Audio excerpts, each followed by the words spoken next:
A língua tem poder sobre a vida e a morte, e os que gostam de usá-la comerão do seu fruto. Se você pudesse sentir o sabor das tuas palavras, se você pudesse comer um fruto com o sabor delas, que sabor esse fruto teria? Será que ele seria doce, suculento, saboroso? Ou será que ele seria podre, amargo, ruim? Hoje eu quero falar com você sobre o poder das palavras e qual o impacto que ela tem nas nossas vidas. Desde que eu me converti, eu sempre levei muito a sério esse princípio espiritual. Eu aprendi sobre isso logo no início da minha conversão e eu sempre levo isso com muito temor e muito zelo, as palavras que eu libero.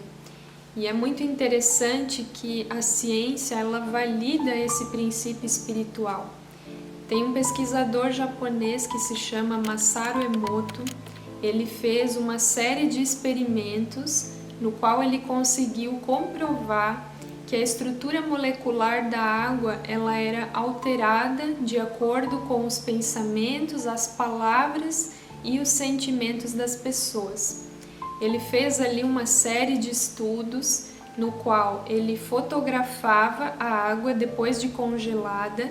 Essa água ela era exposta a palavras negativas, outras águas eram expostas a palavras positivas e ele fotografava com um microscópio os cristais da água.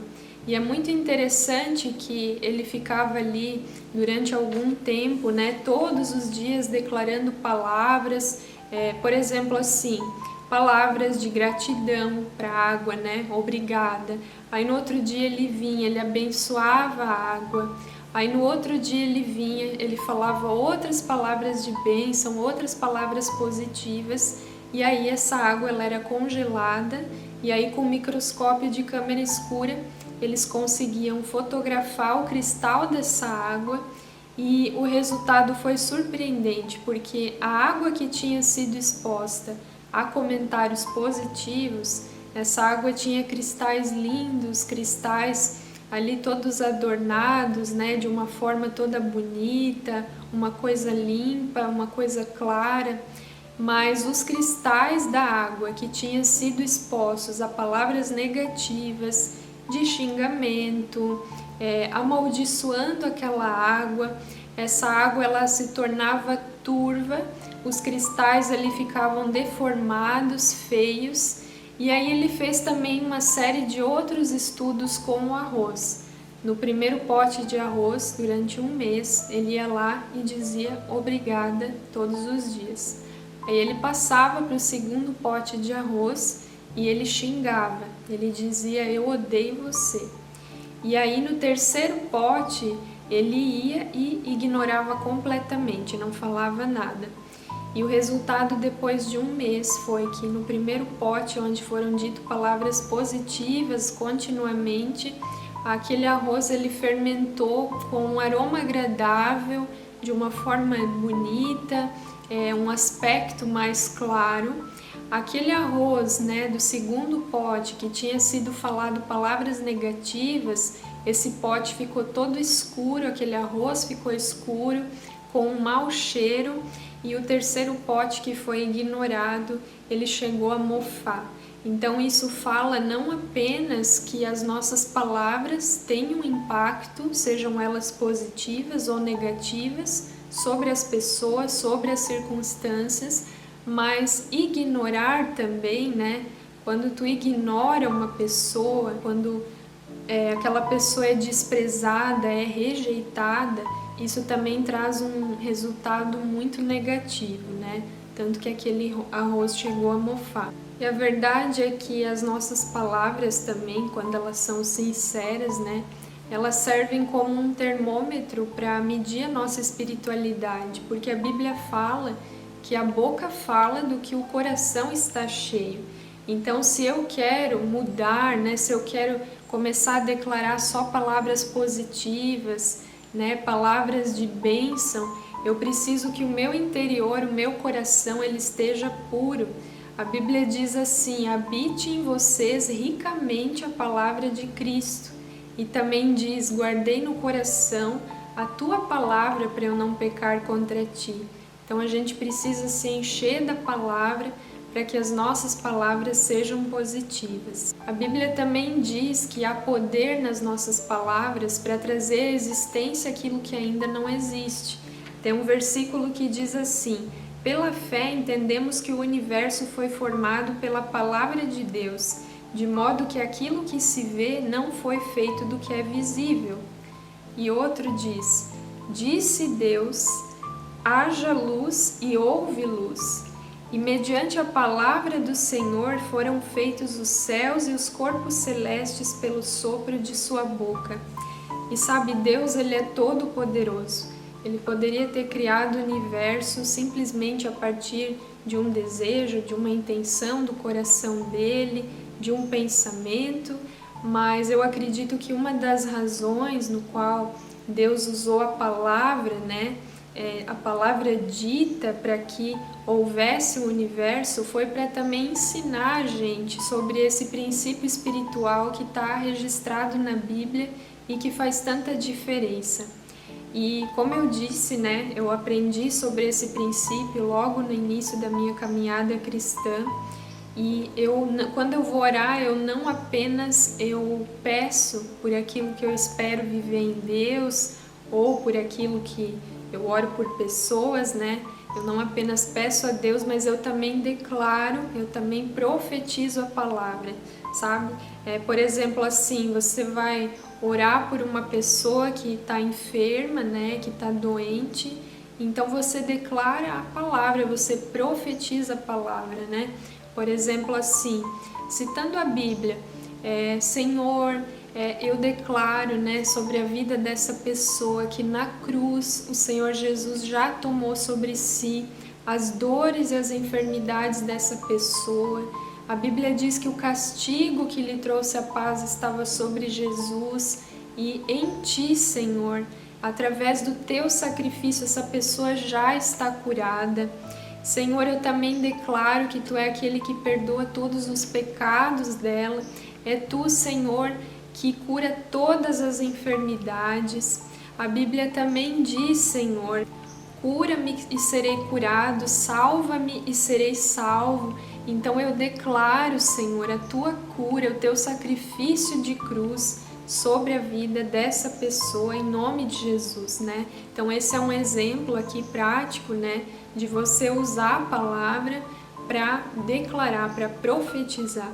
E eu me lembro que quando eu estava mal da depressão, como eu já contei aqui, eu passei por períodos de depressão na minha vida, eu declarava muito a palavra sobre mim e eu profetizava a minha cura todos os dias.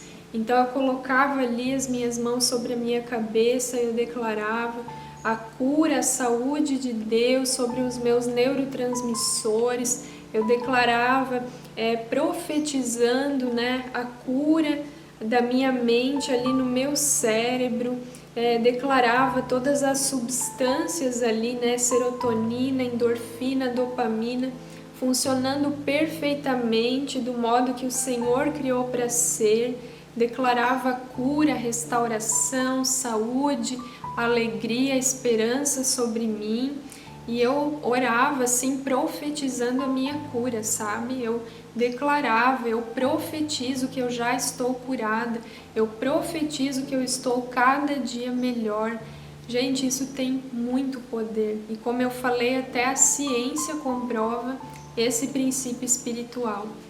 E é muito interessante, o poder que as palavras carregam de abençoar ou de amaldiçoar, Com as nossas palavras a gente pode animar as pessoas, pode motivar, pode trazer fortalecimento, fé, encorajamento, esperança, ou a gente pode ferir, machucar, constranger, humilhar, repelir, afastar aquela pessoa, amaldiçoar. E a Bíblia diz assim que se você quiser desviar a fúria, de uma pessoa que está irada, a resposta calma desvia a fúria, mas a palavra ríspida desperta a ira. Então, quando a gente escolhe, no meio de uma briga, né, de uma discussão, responder de forma mansa, branda, isso é uma coisa inesperada ali para aquela pessoa, e isso vai trazer um arrependimento, um constrangimento, e então os ânimos vão se acalmar, né? Vai voltar a ter paz ali naquele ambiente. E hoje em dia, sabe, existem muitas pessoas ansiosas, e eu falo não apenas, né, daquele sentimento de ansiedade, né, de ter muitas tarefas e coisas para fazer, mas eu falo da doença ansiedade mesmo. Inclusive, eu sempre recebo aqui no canal comentários, né, nos meus vídeos de depressão e da síndrome do pânico. Muitas pessoas contando isso, né, que estão passando por esse momento de ansiedade. E olha só o que a Bíblia diz a respeito disso. O coração ansioso deprime o homem, mas uma palavra bondosa o anima. Diante de uma pessoa ansiosa, se ela estivesse perto de nós, será que através das nossas palavras essa pessoa se sentiria melhor, se sentiria animada, esperançosa, encorajada? Ou será que a gente deixaria essa pessoa se sentindo ainda pior? E também existem tantas pessoas que estão machucadas, né, de alguma forma, feridas, que se amarguraram mesmo, né, pelas dores da vida, por relacionamentos quebrados. E olha só também, né, quando a gente fala com sabedoria, né, com o amor de Deus, o potencial que as nossas palavras têm diante dessas pessoas. Há palavras que ferem como espada, mas a língua dos sábios traz a cura. E a Bíblia diz também que a boca do justo é fonte de vida, mas a boca dos ímpios abriga violência. Então, que as nossas palavras sejam ditas, né, com sabedoria, e que a gente possa levar essa cura e essa vida que é fruto, né, de um relacionamento com Deus e também de uma vida cheia da palavra, né, de um coração cheio dessa palavra linda que é a palavra de Deus. E existe uma promessa também bíblica de felicidade e de amor à vida, né, de plenitude para aqueles que liberam apenas palavras verdadeiras, palavras positivas, bondosas. A Bíblia fala assim também lá no Salmo 34. Quem de vocês quer amar a vida e deseja ver dias felizes, guarde a sua língua do mal e os seus lábios da falsidade. Então, gente, essa é a palavra que eu tinha para compartilhar hoje com vocês. Eu espero que ela alcance a necessidade, né, de cada coração e que Deus nos livre, então, da murmuração, da maledicência, da crítica, dos julgamentos, da mentira, da bajulação, da falsidade, de todas as palavras que sejam negativas. Que Deus venha trazer um alinhamento sobre essa área nas nossas vidas.